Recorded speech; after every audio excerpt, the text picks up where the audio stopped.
Hello everybody and welcome to today's video. We are going to be talking about a genre that I don't talk about too much on this channel, and that is the first-person shooter. And the reason I don't talk about the first-person shooter too much is that I find a lot of the games in that genre to be very unpleasant indeed. I actually have a review up on digitallydownloaded.net for Call of Duty, the new one, the Cold War one, and in it I basically lay out why I find them so unpleasant. The ones, particularly those that are set in a real-world situation such as World War I, World War II, the Cold War, I tend to find them to be very imperialistic in the way that they promote Western, the West's role in military conflict. I find them to be quite propaganda in tone in the way that they revisit and revise history so that it paints a particular picture about Western forces, which I don't think is true. I don't think the history backs it up by any means, and I find that to be quite dangerous when we're talking about an industry that is so big and important to people's entertainment as the video game industry. I do think that game developers need to take more responsibility with how they portray events, because to give just a simple example, the Call of Duty World War II game was touted really for being the way it depicted World War II, and I remember Activision being out there quite vocally talking about how much historical research they've done, and then the game came out and a lot of people were celebrating the game for the way that it depicted World War II, which, when you actually play it, if you do understand anything about World War II, you would realise how limited and how many blind spots that game has to the actual history. It's a very fictional take, but because people take it seriously and people think that it is on some level authentic, it really does behave as propaganda, which I think we should avoid. Anyway, I'm not here to talk about Call of Duty because, like I said, not a big fan of it, would rather not fill up my channel with negative stuff like that. I want to talk about a first-person shooter series that I really enjoy, and has a new title in that series has just come out on Nintendo Switch, and that is Serious Sam. I first discovered Serious Sam back on the PlayStation 2, and I have been a fan of it ever since. I find that these games are so self-aware and so willing to punch at themselves that they really are quite charming. You've got this great walking parody about the kind of the macho male hero of so many first-person shooters, and even in comparison to some other games that are less serious in tone, such as Wolfenstein, for example, the more recent Wolfenstein titles, Serious Sam is really a comedy at heart. That doesn't mean that the developers have overlooked the quality of the gameplay, and I really do enjoy the way that the Serious Sam games approach gameplay, which we'll talk about in a minute, but it certainly is uncompromising in the way that it aims to be humorous first and foremost, and I do find that quite charming. We don't get that many first-person shooters that have a genuine and interesting sense of humor.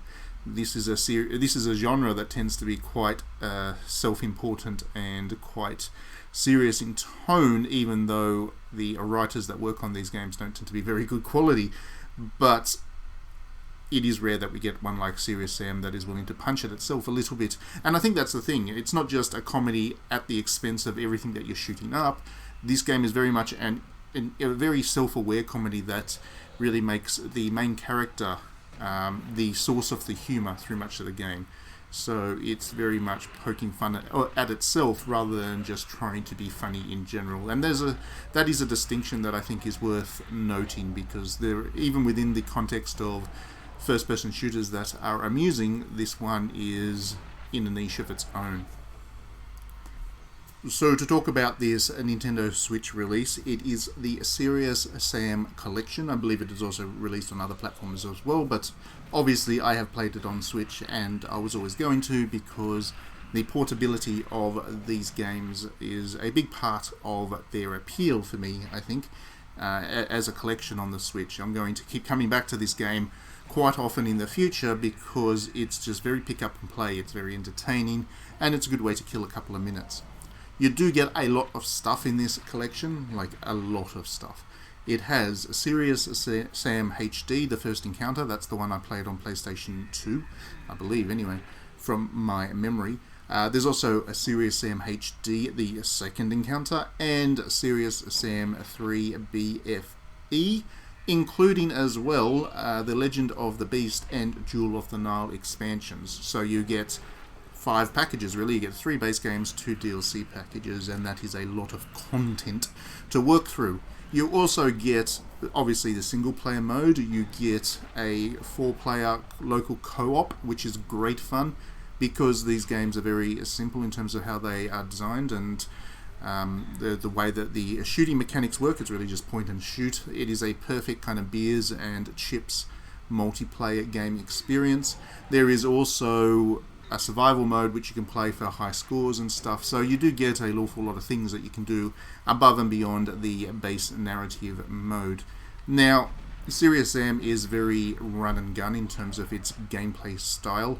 You have a lot of weapons, and the game is really a parody of the way that you collect weapons on Doom, so you get those weapons very quickly, and the way that they escalate in power is pretty funny actually. You start off with a hammer in the case of Serious Sam 3, for example, or a single pistol in the original Serious Sam, but it doesn't take you long to end up with a real arsenal of stuff which you can use to defeat enemies. And they do come in hordes, huge hordes.